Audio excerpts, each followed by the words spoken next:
The day started like any other in a quiet suburban neighborhood. The sun hung low in the sky, casting a golden glow over the streets as joggers passed by and the hum of morning traffic grew louder. It was a scene that could belong to any town in America, peaceful, routine, almost mundane. But what was about to unfold would shatter that calm and leave a lasting impact on everyone involved. Officer Carter, a seasoned police officer with over a decade on the force, parked his patrol car at the edge of a local park. Known for his sharp instincts, but also for his quick temper, Carter had developed a reputation around the precinct. Some praised him for his dedication to the job. Others whispered about his unchecked biases, the sort of things that never made it into official reports but lingered like a shadow over his badge. He wasn't the kind of officer who smiled much, but he believed in his own brand of justice, a belief that sometimes pushed the boundaries of his role. Carter's eyes scanned the park as he sipped his coffee. That's when he spotted him, a man sitting on a bench, casually scrolling through his phone. He was tall, well-dressed, and confident, his posture exuding a quiet self-assurance. To Carter, though, something didn't sit right. Maybe it was the man's expensive watch, the way he seemed too at ease, or maybe it was just that he didn't fit the image of someone who belonged in this particular neighborhood. And there it was, the unspoken bias creeping in, turning a mundane moment into a reason for suspicion. Carter's jaw tightened as he set his coffee down. He couldn't quite place it, but he felt something was off about this man. Deciding to trust his instincts, he stepped out of his patrol car and adjusted his belt, the metallic clink of his handcuffs echoing faintly as he walked toward the man. "Hey, you," Carter called out, his tone sharp, demanding attention.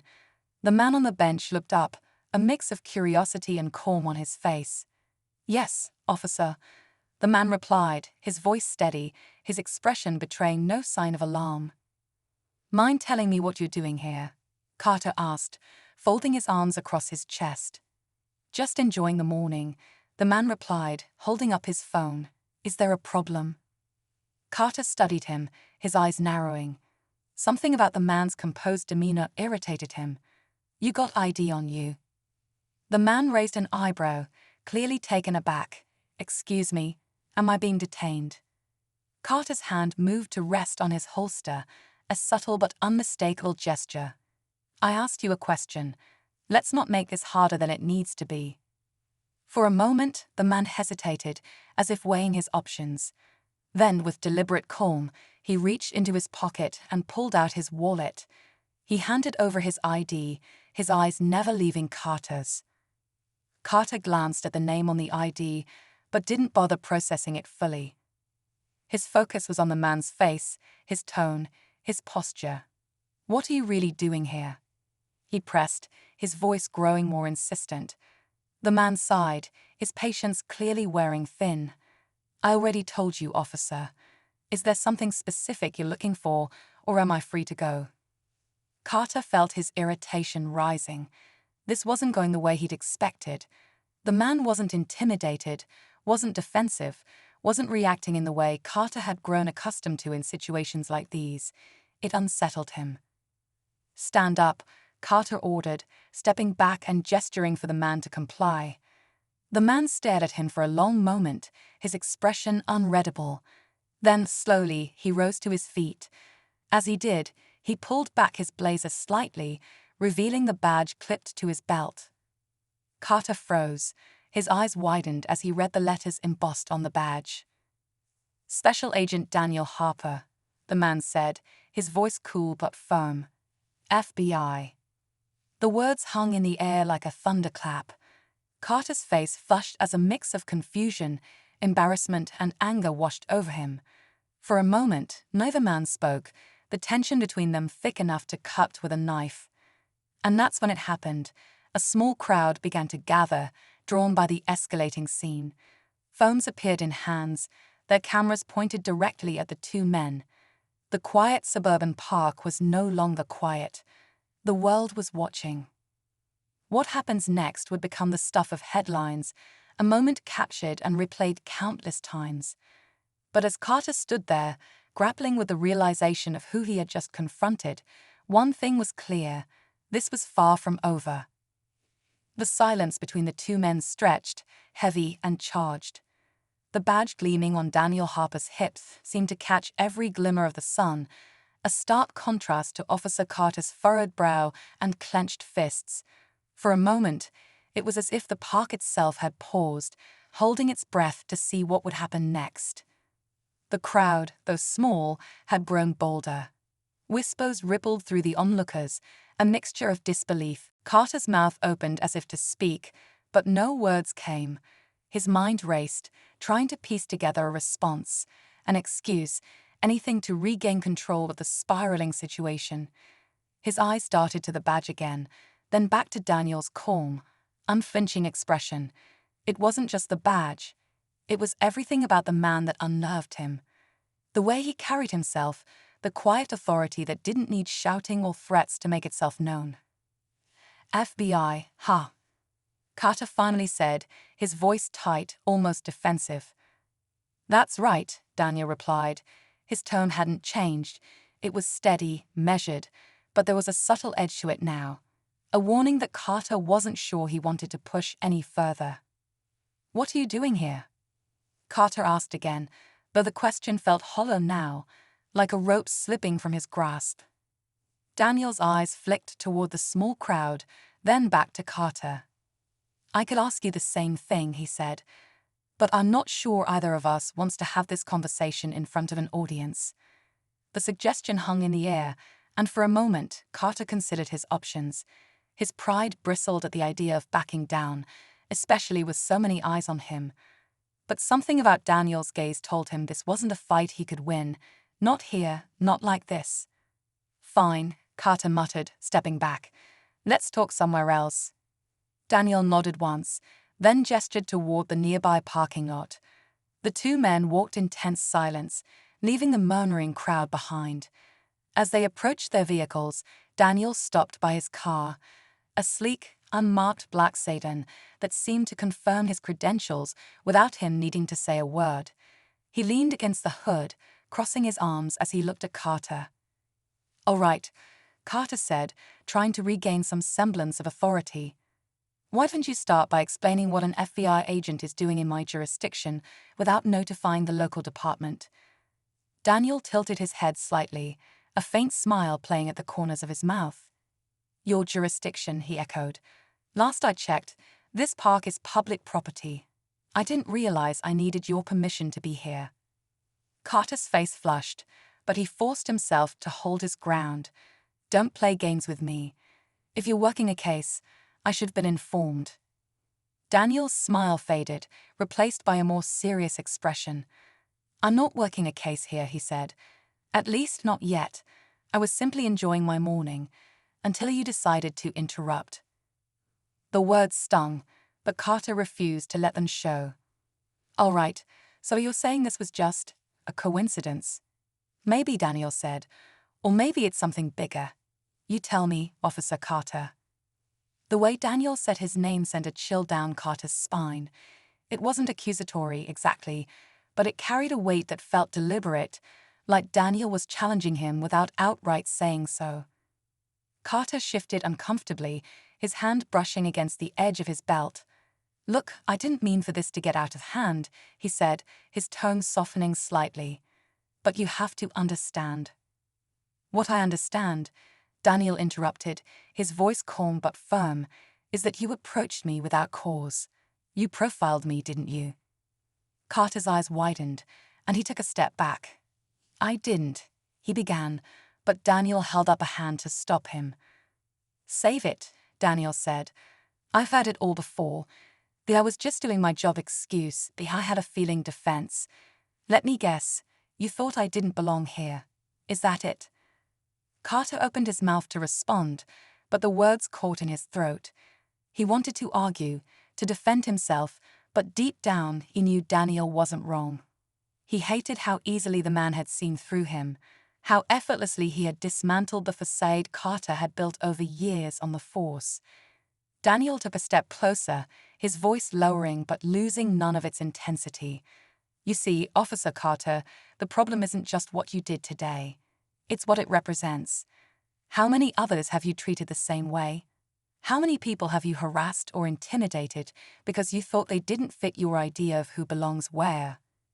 I don't have to listen to this, Carter snapped, his voice rising defensively. Maybe not, Daniel said, but you should. The words hung in the air, heavy and unrelenting. For a moment, Carter felt something he hadn't felt in years: shame. He looked away, his jaw tightening as he tried to wrestle his emotions back under control. Before he could respond, Daniel pulled out his phone and tapped the screen a few times. "I'll be filing a formal complaint," he said. "You'll be hearing from my office soon." Carter's head snapped up, panic flashing across his face. "Wait, look, we can work this out," he said quickly. "There's no need to escalate things." Daniel raised an eyebrow, his expression unreadable. "You're worried about escalation now?" he asked. "Funny, you didn't seem too concerned about that when you were trying to intimidate me back there." Carter started to protest, but Daniel held up a hand again. "Don't," he said. "Just don't. This conversation is over." With that, Daniel turned and got into his car, starting the engine without another word. Carter stood there, watching helplessly as the black sedan pulled out of the lot and disappeared down the street. As the sound of the engine faded, Carter felt the weight of everything crashing down on him. The crowd, the badge, the accusations. It was all too much. He knew this wasn't the end. If anything, it was just the beginning. Back in his patrol car, Carter sat in silence, gripping the steering wheel tightly as he stared out at the empty park. His mind raced with questions and doubts. Who was Daniel Harper, really? What had brought him to this town? And most importantly, what would happen next? But no matter how hard he tried, Carter couldn't shake the feeling that he'd just made the biggest mistake of his career. "Let me know if you'd like to continue or adjust the tone in any way." Carter drove aimlessly through the town, his knuckles white as they gripped the steering wheel.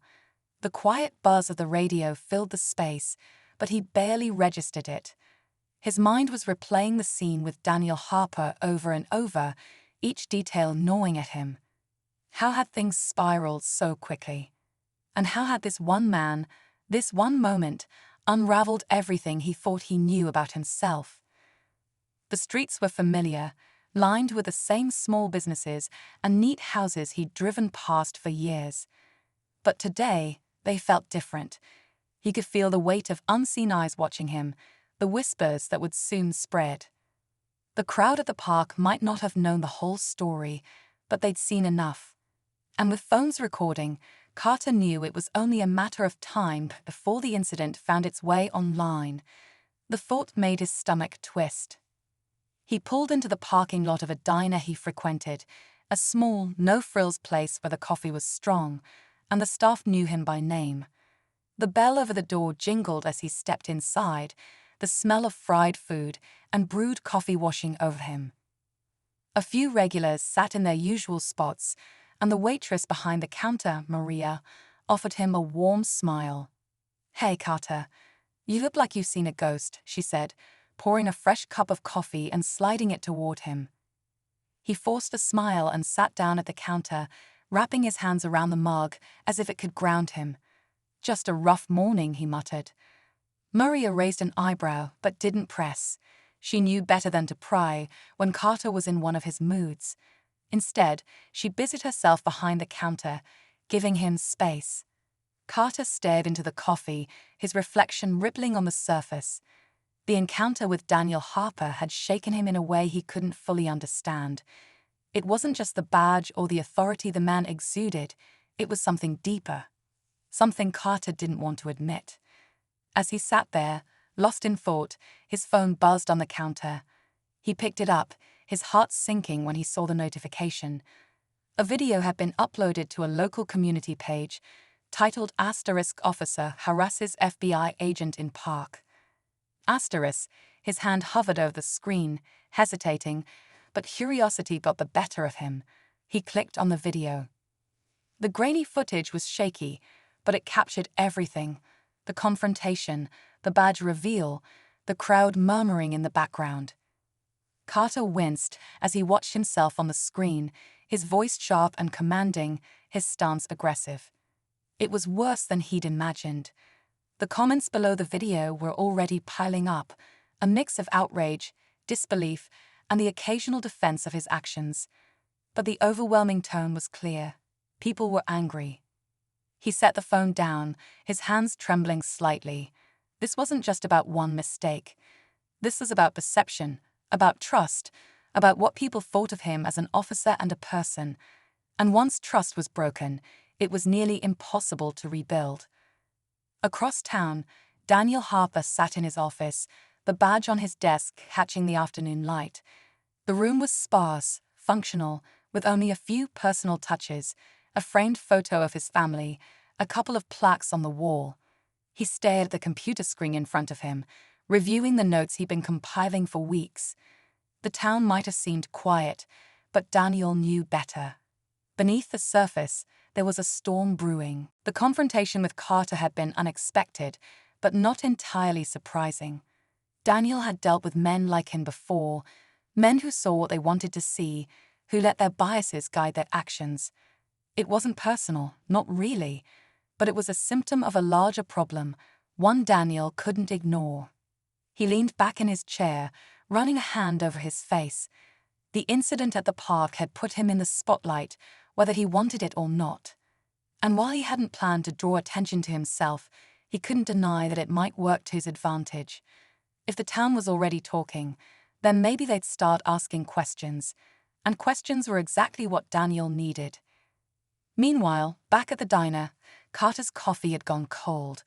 He pushed the mug aside and stood up, leaving a few bills on the counter before heading back to his patrol car. He couldn't sit still, not with the weight of everything pressing down on him. He needed to do something, anything, to regain control.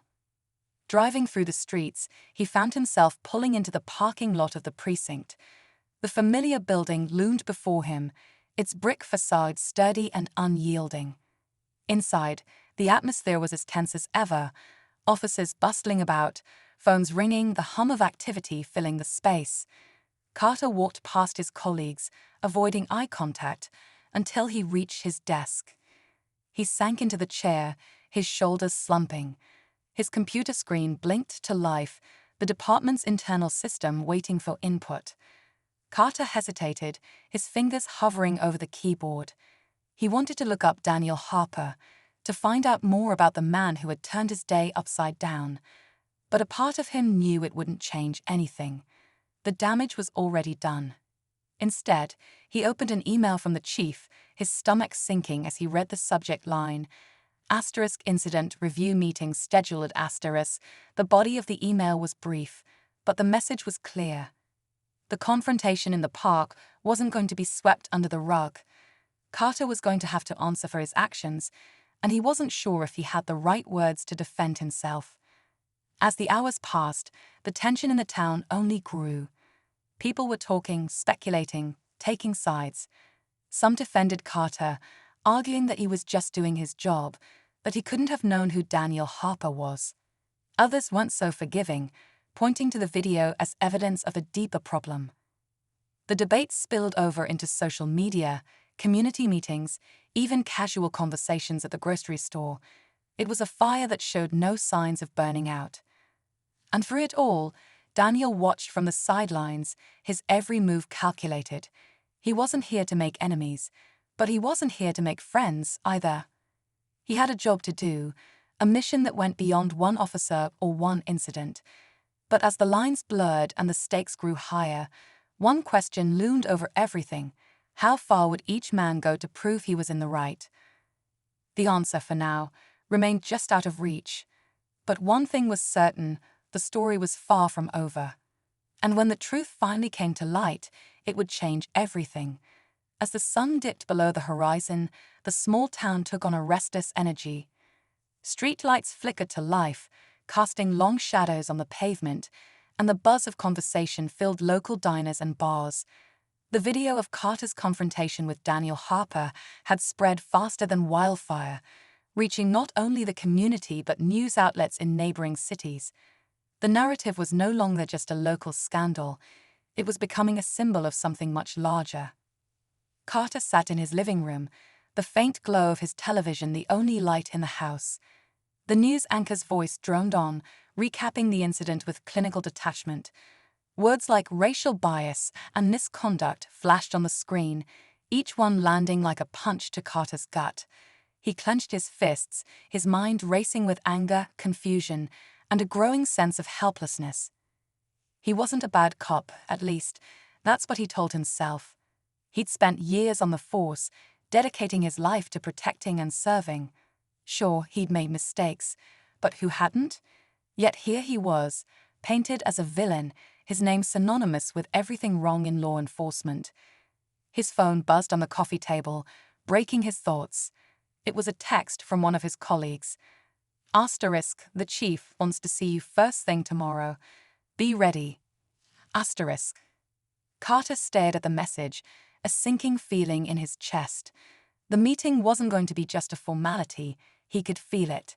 His career was hanging by a thread, and the weight of that realization pressed down on him like a ton of bricks. Meanwhile, across town, Daniel Harper sat in his hotel room, reviewing files spread out across the small desk. The confrontation with Carter hadn't derailed his focus. If anything, it had sharpened it. The town wasn't as picture-perfect as it seemed.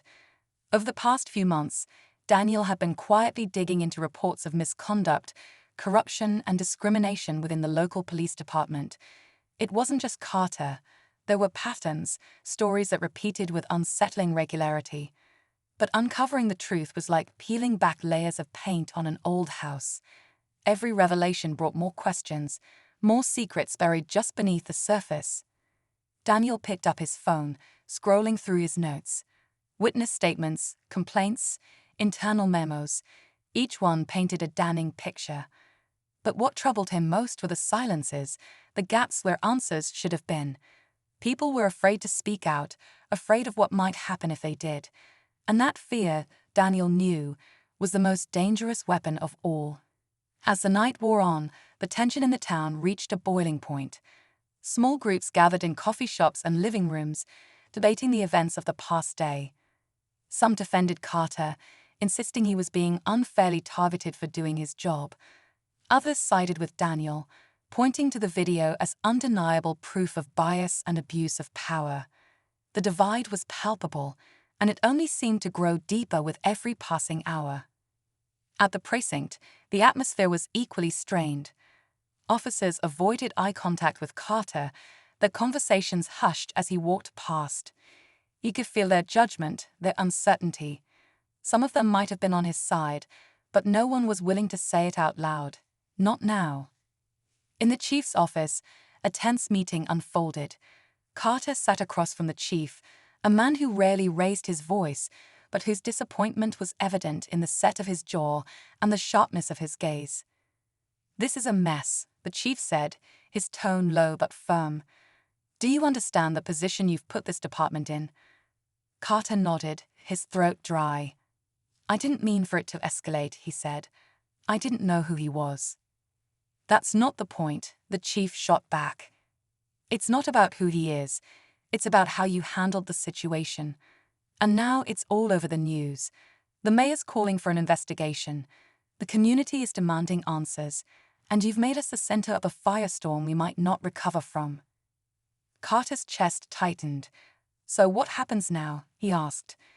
The chief leaned back in his chair, his expression grim. "There's going to be a review. You'll be placed on administrative leave, effective immediately. And if they find any misconduct," he let the sentence trail off, but the implication was clear. Carter sat in stunned silence, the weight of the chief's words sinking in. He'd always thought of himself as untouchable, a good cop doing a tough job. But now he was starting to realize just how fragile that perception was. Back in his hotel room, Daniel's phone buzzed with a call. It was a source he'd been trying to reach for weeks, a former officer who had left the department under mysterious circumstances. Daniel answered quickly, his heart racing. The voice on the other end was hesitant, guarded. "I don't know if I should be talking to you," the man said. "I understand," Daniel replied. "But if what you know can help bring the truth to light, It's worth it. You don't have to be afraid anymore." There was a long pause, and then the man began to speak. He described incidents he'd witnessed, moments that had made him question everything he thought he knew about the department. His voice cracked at times, the pain and frustration evident in every word. When the call ended, Daniel sat back in his chair, his mind racing. The pieces were starting to come together, but there was still so much he didn't know. And the more he uncovered, the more he realized just how deep this went. The town was teetering on the edge, the tension almost unbearable. The video had become more than just a viral moment. It was a catalyst, forcing people to confront uncomfortable truths and ask hard questions. And as the conflict reached its breaking point, everyone was waiting to see what would happen next. Carter, Daniel, the department, the town, each was caught in the storm, their fates intertwined. And as the night wore on, one thing was certain: the reckoning was coming, and no one would emerge unscathed. The following morning, Carter found himself sitting on his porch, staring out at the quiet street. The stillness of the neighborhood felt almost mocking, as if the world was moving on without him, while he remained stuck in the aftermath of yesterday's chaos. The official announcement of his administrative leave had gone public, and the reactions were mixed. While some in the community offered their support, others saw it as a long overdue step toward accountability. Carter's phone buzzed again, another notification lighting up the screen.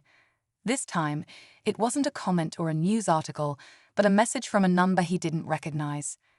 Asterisk: if you want to talk, meet me at the diner. Noon. Asterisk. There was no name attached, but something about the message felt different, urgent.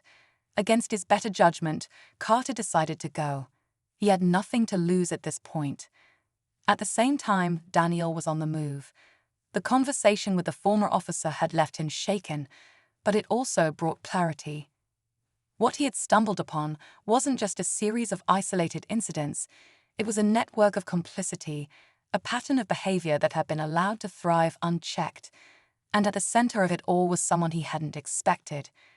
He spent the morning combing through records, piecing together a trail that was more tangled than he'd imagined. But as he dug deeper, one name kept resurfacing, linking incidents that had previously seemed unrelated. The chief. It wasn't just Carter who had been under scrutiny, it was the very man leading the department. Daniel hadn't anticipated this turn, but it made sense now.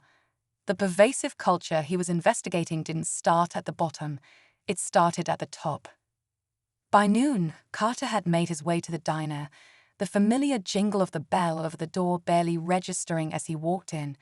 The place was quiet, with only a few patrons scattered across the booths. He scanned the room and spotted a man sitting in the far corner, his face partially obscured by a baseball cap. As Carter approached, the man looked up, revealing a familiar face. It was the same former officer who had called Daniel the night before. Carter froze for a moment, his mind racing. He recognized the man, Bill Hartman, but hadn't seen him in years. Bill had left the force suddenly, with little explanation, and Carter had never given it much thought. "You're probably wondering why I wanted to talk to you," Bill said, his voice low. Carter nodded and slid into the booth across from him. "Yeah, I am. What's this about?" Bill leaned forward, his expression serious. "I saw the video. I know you're in deep right now, but I also know something you don't. This isn't just about what happened at the park. They're setting you up." Carter blinked, caught off guard. "What are you talking about? Who's they?" Bill glanced around, lowering his voice even further. "The chief and a couple of others. They've been covering their tracks for years, making sure no one digs too deep. But now, with the attention on you and that FBI agent, they've got the perfect scapegoat. They'll let the heat fall on you to protect themselves." Carter felt a cold chill run down his spine. He wanted to dismiss Bill's claims as paranoia, but there was something about the way he spoke that made Carter pause. It sounded too calculated, too specific to be a wild theory. "You're saying the chief is involved in something. Like what?" Carter asked, his voice edged with disbelief. Bill hesitated, then pulled a folder from his bag, sliding it across the table. "I've been keeping track since I left. Look for yourself. Suspicious payouts, buried complaints, connections to local businesses. They've got their hands in everything. And if you don't get ahead of this, they're going to make sure you take the fall." Carter opened the folder, his eyes scanning the documents inside. The evidence wasn't concrete, but it painted a troubling picture. His pulse quickened as he realized the implications. If Bill was right, then everything he thought he knew about his department and the people he worked for was a lie. Meanwhile, Daniel was piecing together the final parts of his investigation. The deeper he dug, the more apparent it became that the chief wasn't just complicit. He was orchestrating much of the corruption Daniel had been sent to uncover. And Carter, he was a convenient distraction, a pawn in a much larger game. But Daniel also knew he couldn't act on this information alone. He needed allies, and as much as he hated to admit it, Carter might be one of them. Despite their rocky start, Daniel saw potential in the man, a willingness to confront the truth, even if it was ugly. That evening, as Carter sat in his car outside his house, his mind racing with everything Bill had told him, his phone buzzed again. This time, it was Daniel. The message was brief but clear. *, we need to talk. Meet me at the park. *. Carter hesitated, his instincts screaming at him to keep his distance. But something about the message felt different. If Daniel had uncovered anything, it might be the key to making sense of everything that was happening. As he drove to the park, the tension in his chest grew. The stakes had shifted, the lines between right and wrong blurred beyond recognition. By the time he pulled up to the park, the sun was dipping below the horizon, casting the area in an eerie golden glow. "We don't have much time," Daniel began, his voice steady but urgent. "I know what's going on in your department, and I know you've been set up." Carter's heart pounded as Daniel explained everything he'd uncovered, connecting the dots between the chief, the corruption, and the events of the past few days. The pieces fell into place, each revelation more shocking than the last.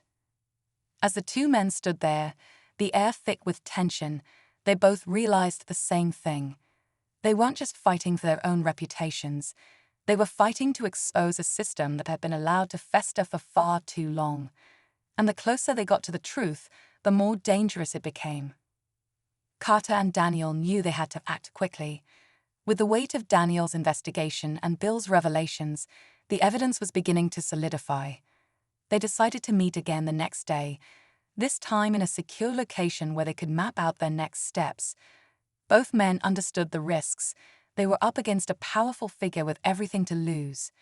If they didn't proceed carefully, they could end up as collateral damage in the chief's scheme. The following morning, they convened in the basement of an old community center, a quiet, out-of-the-way spot that Daniel had scoped out. The walls were lined with faded posters and stacked folding chairs, the air thick with the smell of dust and damp wood. On the table between them, Daniel spread out a series of documents, connecting the dots between bank statements, internal memos, and reports of misconduct. "All of this leads back to the chief," Daniel said, tapping one of the highlighted names on the papers. "The payouts, the suppressed complaints, even the sudden resignations of officers who were about to blow the whistle, it all ties to him. But there's more." He paused, his expression growing darker. Carter leaned forward, his jaw tight. "More? What else is there?" Daniel hesitated, then pushed a separate file toward Carter. "This is what I didn't want to believe at first. The chief isn't just covering up corruption. He's been actively involved in orchestrating it.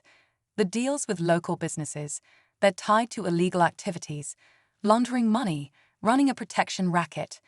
And anyone who threatens to expose it gets silenced, one way or another." Carter's stomach churned as he flipped through the file.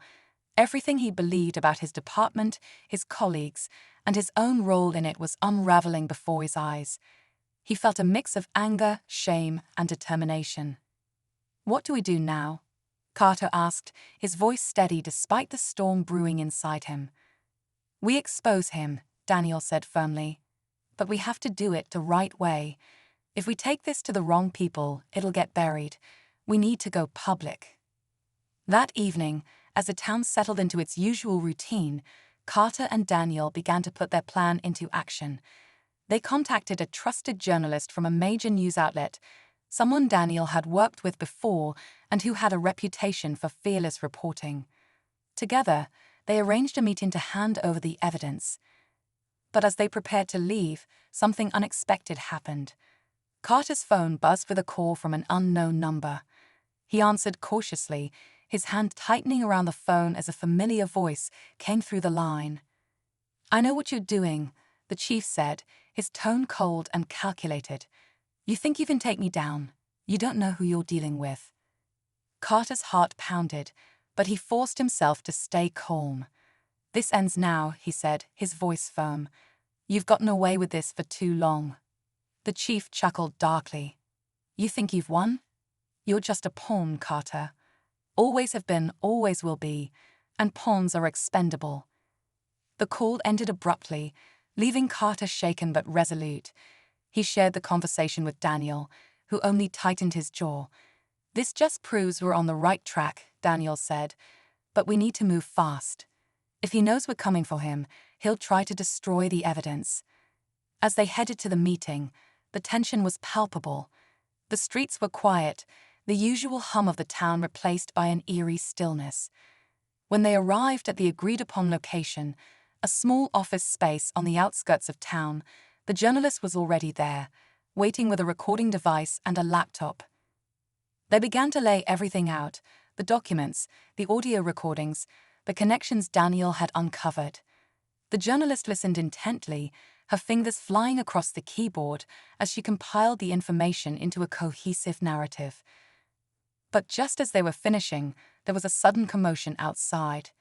The sound of tires screeching and the slam of car doors sent a jolt of fear through the room. Daniel peeked through the blinds and froze. "It's him," he said, his voice low and urgent. "The chief." Carter's mind raced. How had the chief found them? Was there a mole in the department, someone who had tipped him off? They didn't have time to think. The journalist quickly secured the files, sending copies to multiple encrypted locations, while Carter and Daniel prepared for a confrontation they hadn't planned for. The door burst open, and the chief stepped in, flanked by 2 officers. His face was a mask of controlled rage, his eyes darting between Carter and Daniel. "You really thought you could take me down," the chief said, his voice dripping with disdain. "You're nothing. Do you have any idea how much power I have? How many people are loyal to me?" Carter stepped forward, his jaw set. "You're done. We have everything we need to expose you. It's over." The chief laughed, a bitter sound that echoed in the small room. "You think a few documents and a video are enough? I survived worse than this." But before he could say more, the sound of sirens filled the air. The journalist had called in backup, a team of federal agents who had been working quietly with Daniel. As the agents stormed in, the chief's confidence faltered. "Looks like your time's up," Daniel said, his voice steady. The chief was arrested on the spot, his protests drowned out by the clink of handcuffs. As he was led away, Carter felt a weight lift from his shoulders. It wasn't just about clearing his name anymore. It was about justice, about doing what was right. But just as they began to breathe a sigh of relief, the journalist's phone buzzed with an urgent notification. She read the message, her face pale. "There's more," she said, her voice trembling. "The chief wasn't working alone. There's someone higher up, someone pulling the strings. This isn't over." Carter and Daniel exchanged a look, the realization sinking in. They had won this battle, but the war was far from over.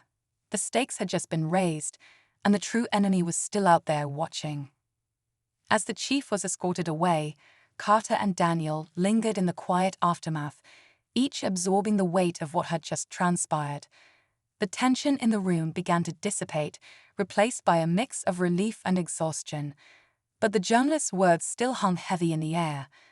The revelation that someone higher up was involved wasn't just a loose end. It was a chilling reminder that corruption often ran deeper than anyone could see at first glance. Daniel sat down, his shoulders slumping for the first time in hours. "It's always like this," he said, his voice tinged with frustration. "You think you've reached the top, but then you realize there's another layer, another hand pulling the strings." Carter nodded silently. For all the relief he felt in finally exposing the chief, the knowledge that their fight wasn't truly over left him uneasy. The system he had served for so many years now felt like a house of mirrors, distorted, deceptive, and impossible to fully trust. The journalist, still typing furiously, paused to look up at them. "You've both done something incredible here," she said, her tone reassuring. "The chief might not be the final piece, but he's a big one. This story will shake things up. People will start asking questions, and that's where change begins." Carter exhaled slowly, a faint flicker of hope lighting his expression. "It's not about me anymore," he said. "It's about making sure no one else goes through this. No one else should be used as a scapegoat or have their life destroyed just to protect the powerful." Over the next few days, the story broke across every major news outlet. The journalist's meticulous reporting, combined with Daniel's evidence, painted a damning picture of the corruption within the department. The chief's arrest was only the beginning. As more people came forward with their own stories and experiences, the public outcry grew louder. For Carter, the days that followed were both a whirlwind and a reckoning. His name, once synonymous with disgrace, was now being mentioned in a different light. People began to see him not just as a man who made mistakes, but as someone who had chosen to confront those mistakes head-on. Still, he knew it would take time to rebuild the trust he had lost, not just with the community, but with himself. Daniel, on the other hand, was already looking ahead. The exposure of the chief's network had sparked interest from other agencies, and he was determined to keep digging. "This isn't just about one department," he told Carter during one of their now regular check-ins. "What we uncovered here is a symptom of a much bigger problem. If we stop now, we're only scratching the surface." Carter had mixed feelings about stepping back into the fray. Part of him wanted to leave it all behind, to start fresh and rebuild his life outside the shadow of his past. But another part of him, the part that had been shaken awake by the events of the past week. "I want to help," Carter said during their final meeting at the park. "I don't know what that looks like yet, but I can't just go back to pretending everything's fine. Not after this." Daniel smiled faintly, a rare moment of genuine approval.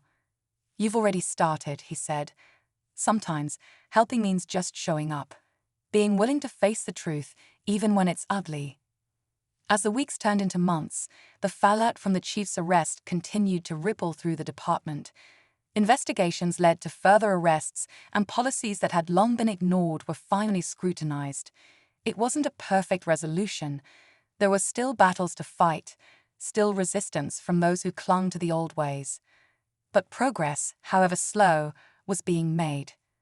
Carter found a new sense of purpose in speaking out about his experience. He began attending community meetings, listening to people's concerns, and advocating for reforms within the police force. It wasn't about redemption, it was about accountability. Daniel, meanwhile, moved on to another case, but the connection he and Carter had formed remained. They didn't always agree, but they respected each other in a way neither could have imagined when their paths first crossed. One evening, months after the events that had turned both their lives upside down, Carter stood on the steps of the community center, addressing a crowd. He spoke about what he had learned, not just about the system, but about himself. "Change doesn't happen overnight," he said, his voice steady but passionate. "It's messy, it's uncomfortable, and it forces us to face things we'd rather ignore. But it's necessary. And it starts with each of us being willing to ask the hard questions, to stand up when it's easier to stay silent." The crowd applauded, and as Carter looked out at the faces before him, he felt something he hadn't in a long time: hope. In the end, the story wasn't just about one corrupt officer, one FBI agent, or even one department. It was about the power of truth and the courage it took to confront it. It was a reminder that while justice might be elusive, it was worth pursuing, no matter how many twists and turns the path might take. As Carter walked away from the center that evening, the weight of the past still lingered, but it no longer defined him. He wasn't the man he had been, and for the first time in a long time, he was okay with that, because the man he was becoming was someone he could finally be proud of.